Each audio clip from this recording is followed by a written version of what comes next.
The K1 series began way back on the PlayStation and has since gone on to receive several different entries, with arguably one of the best being Pocket Grand Prix 2 for the Game Boy Advance. The first thing you'll likely notice are the huge, larger-than-life sprites that represent each fighter, which are clearly some of the best you'll find on the handheld, with all of them coming along with plenty of animations and details that really help bring each fight to life on the small screen. Of course, if the gameplay didn't match the impressive visuals, it would all be for nothing, but thankfully K1 2 more than delivers when it comes to this department as well. It's a completely different take than what many will be used to, as throughout each fight your characters as well as your opponent's life bar will constantly regenerate with each blow. This system is set up to promote a more careful and considered approach to each move you make, as playing aggressively is dangerous because the damage caused by a well-timed counter-attack is devastating. A nice touch is also the ability to create your own character from scratch, with several different body types and different sets of clothing, allowing you to express yourself in many different ways. But the most important are the range of classes you can choose, which correspond with one of 4 different movesets. By playing through the game with your own character, you're rewarded with points, which can then be used to increase one of several different attributes of your fighter, blending the game a sort of pseudo-RPG mechanic that really helps K1 2 stand out amongst the crowd. With its unique fighting setup, gorgeous visuals and intricate gameplay mechanics, K1 2 is easily one of the best fighters you can find on the Game Boy Advance. The possibility of having a good portable Dragon Ball Z fighting game was something fans had longed for several years, and with Supersonic Warriors on the Game Boy Advance, that wish was answered. Due to the limited amount of input options on the GBA, the gameplay is relatively simple and allows players of all skill levels to pick up the basics very quickly. The B button is mostly used for quick hits that you can easily string into a combo, and the A button is used primarily for the last hit in a string. The shoulder buttons also come into play, with R providing a means to power up and L to swap between your characters in battle, and even though it may seem simple enough, thankfully there's a bit of depth that gives those who are looking to master the game a bit more to chew on. For example, while holding R to power up, pushing B will release a small ki blast to your opponent, pushing A on the other hand will do a larger ki blast, and finally pushing them together will trigger your character's signature special move. This of course being attacks such as Kamehamehas, final flashes or special beam cannons that absolutely wreck the opposition. It can be quite risky to pull these off however, as whilst powering up you have to remain completely still. That leaves you wide open to your enemy. This creates a sort of risk versus reward approach to each fight, and understanding when it's safe to slowly power up your gauge is the ticket to coming out of each fight as the victor. One aspect of the game that really blew me away were the visuals. It all looks incredible on the small screen, and proved that when the Game Boy Advance was in the hands of the right developers, it was capable of a lot more than many give it credit for. When it comes down to it, if you're a Dragon Ball fan, this is an absolute must. Rave Master Special Attack Force is largely based on an anime that sees you taking up the role of the main hero Haru, who loses his father in a battle against an evil empire. It's strange really, as the premise sounds more suited to an RPG rather than a fighting game, but the story plays out in a meaningful way, which is only supported by the solid gameplay that accompanies it. You get to choose between 9 characters and a couple of unlockable ones as you take the fight to the enemy. As you would guess, each of them possess a string of basic attacks as well as individual special abilities known as battle cries that can turn the tide of a fight in the blink of an eye. Battle cry moves have different effects for different characters, and they're good for when you need that extra attack range, speed, increased defense, and even limited invincibility. Each fight can involve a maximum of 4 characters, and most stages have multiple platforms and environmental hazards for the player to contend with. What helps it stand out is the inclusion of several minigames that pop up during each fight. One, for example, is a rapid button mashing task that's initiated by activating a character's special finishing move. If the instigator manages to press the buttons faster than their opponents, they'll all be laid to waste in a fiery outburst. Now visually, Rave Master is a great looking Game Boy Advance game with colourful and nicely detailed sprites and environments. You'll fight on the deck of a ship at sea as it rocks and the rain pours down, or even underwater as bubbles rise up as you fight. The characters are tiny but nicely detailed, but when they pull off a special move or dual mode, you'll get anime styled renderings of the character. When it comes to fighting games on the Game Boy Advance, Rave Master may not be the best of the bunch, still worth giving a go if you've exhausted the other fighting options on the handheld.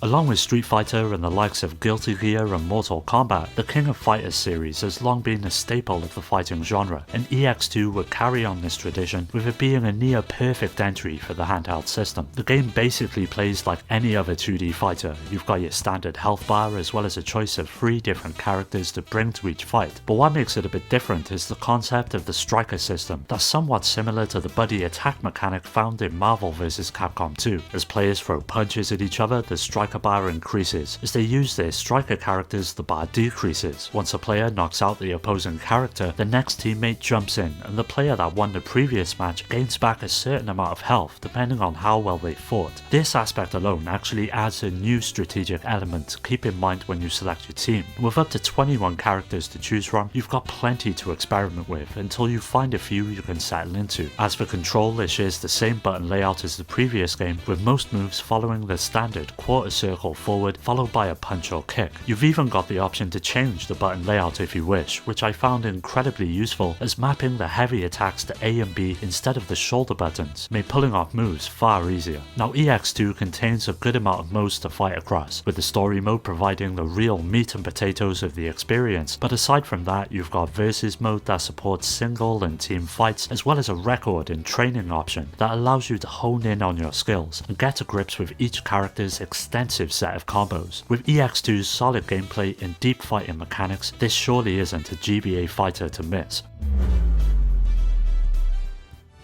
Flame of Recca is based on the manga of the same name, and instead of being just another standard 2D fighting game, it feels familiar to the likes of Super Smash Bros. And sees each fight taking place in an arena where verticality is just as important as fighting on the ground. The characters are free to run and jump around each stage with 3 separate levels that can be reached thanks to a pretty handy double jump. As you would expect, no 2 characters are the same, with each of them coming along with their own unique weapons and movesets that make trying out each essential. Most of them have about 3 special moves to learn, which can be tacked on to normal combos and open up opportunities to score insane amounts of damage. When it comes to control, you've got 3 buttons that make up your inputs. R is used to block as well as to activate one of the many special moves throughout the game. B stands in for your close range attacks and a means to start combos, and A having 2 different functions, one being a long range projectile that will track your opponent across the stage and also being able to be worked into standard combos with B. Now in terms of replayability, this is where Flame of Recca comes out on top, with a huge range of unlockable content such as new characters, stages and artwork that make going through the game several times all the more rewarding. This is pushed even further thanks to several modes such as Survival, which serves as a test of your skills as you try to survive for as long as you can, or the Battle mode, which offers much of the same you'll find in the story, but without having to go through screens of dialogue after each fight. Overall, it's not the best fighter on the system by any means, but if you're looking for something that's easy to pick up and enjoy, then Flame of Recca would make a great choice. Dual Blades is a 2D fighter that seems to share a little of everything from a range of different franchises. The basic gameplay resembles that of SNK's popular Samurai Shodown, with the special moves made popular by the likes of Street Fighter and deadly finishing attacks ripped straight from Mortal Kombat. This mix-up of styles works out incredibly well, even if it does miss the mark a bit when it comes to defining its own identity, but thankfully the gameplay is tight and responsive, pushing the player to learn each mechanic that makes up the game, instead of solely relying on mashing the buttons to win. Now you've got 9 different characters to contend with, each of which have their own selection of moves and special abilities, as well as stage to call their own. Piecing together these attacks and performing combos is the name of the game, and at first it can be quite hard to wrap your head around the timing that's required to do so, but after a few scraps you'll be pulling off huge strings of moves and making a mockery of your opponent in the process. Now the most important aspect of each fight, however, is getting to grips with the block and parry system that's similar to Street Fighter 3 or Capcom vs SNK 2. If you hit the forward button right at the moment an enemy's attack connects, you can block their strikes with your weapon and counter with a quick strike of your own. By doing so, you'll build up your rage meter, which sees each character having 2 pairs of attacks that can result in a range of different effects. You can release the weaker of the 2 attacks when it's half full, or the single greater strike when it's fully charged. These rage attacks are easy to combo into from regular attacks as well, and are gorgeous to watch, since they often fill the screen with stylish animations and effects that provide a nice sense of satisfaction when you pull them off. If you've never played it and are looking to jump into a new fighter on the GBA, then Dual Blades is well worth considering.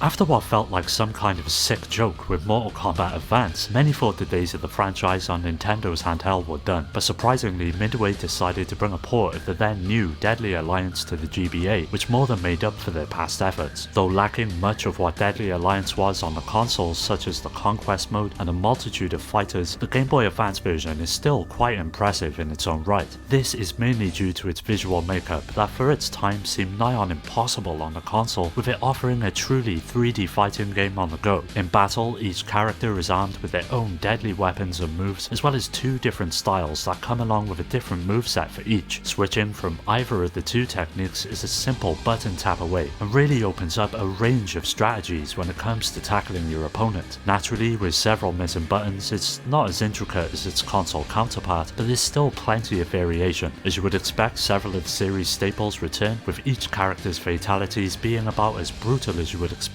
but the most exciting inclusion has to be the crypt, which serves as the main way to unlock new content. The crypt is made up of 120 coffins, which can be unlocked by spending currency you'll earn in the main game, with several different awards waiting for you. May that be more currency, new characters, or artwork, but in many cases the content of the coffins will just be new colour palettes for the already existing characters, but it's still a blast to make your way through, and of course lends the game a nice amount of replay value for those looking to unlock everything they can.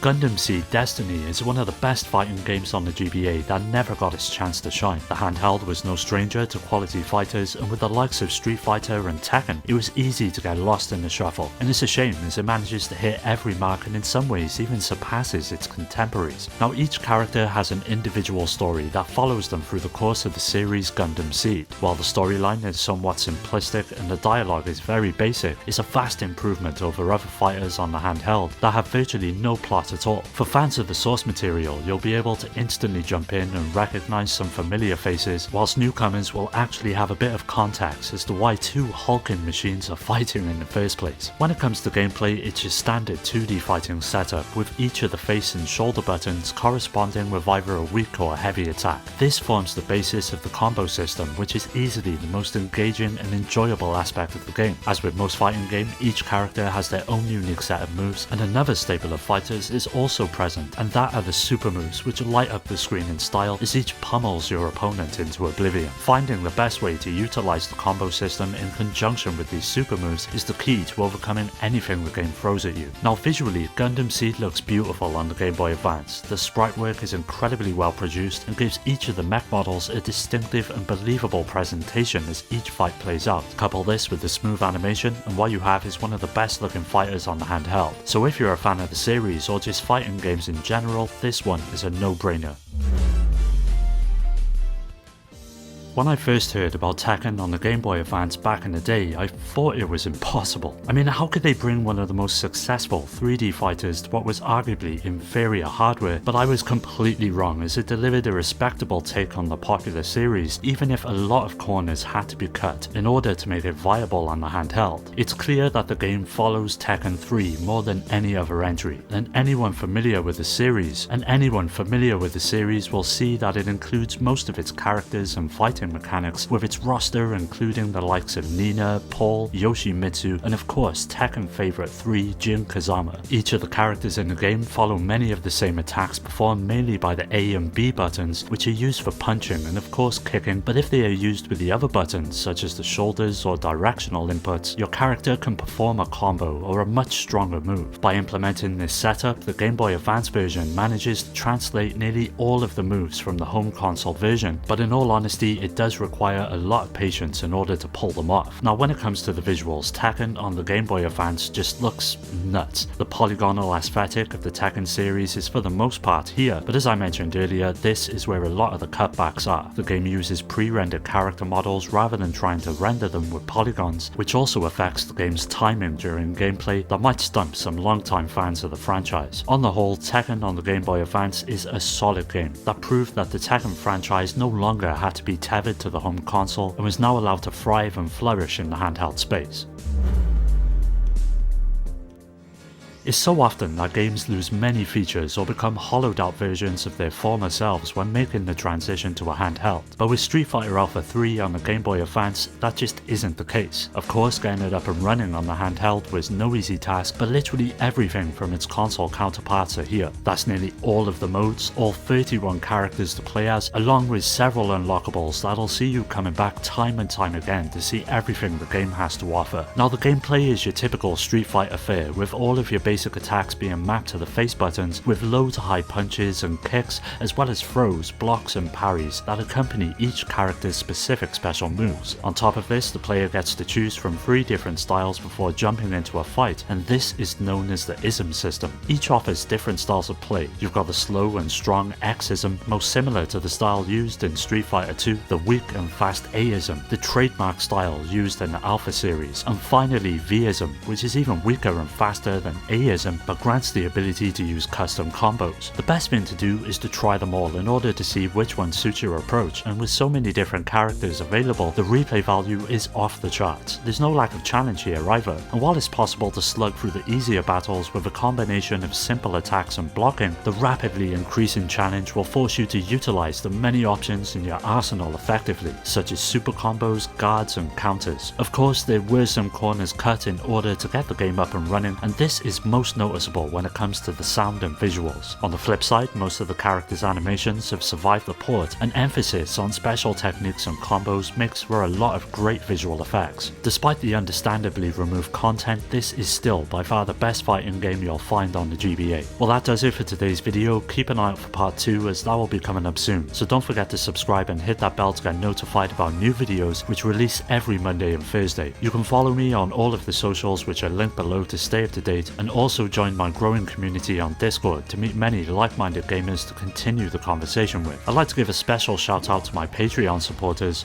Rhino, Skill Jim, Shuden, Richard, Amy, Daniel, Dio, Omar, Strider, Pierre, Carl, Awesome Jacket Dude, Maximus, Scott, Alfred, Terry, Ryan, Alex, GameCube Galaxy, Curse Salaryman, Fake and Paddy J for their continued support that helps make these videos possible. If you're interested in joining my Discord or supporting the channel through Patreon, you'll find all of these links down below. As always, thanks for taking the time to check the video out. I'll see you in the next one.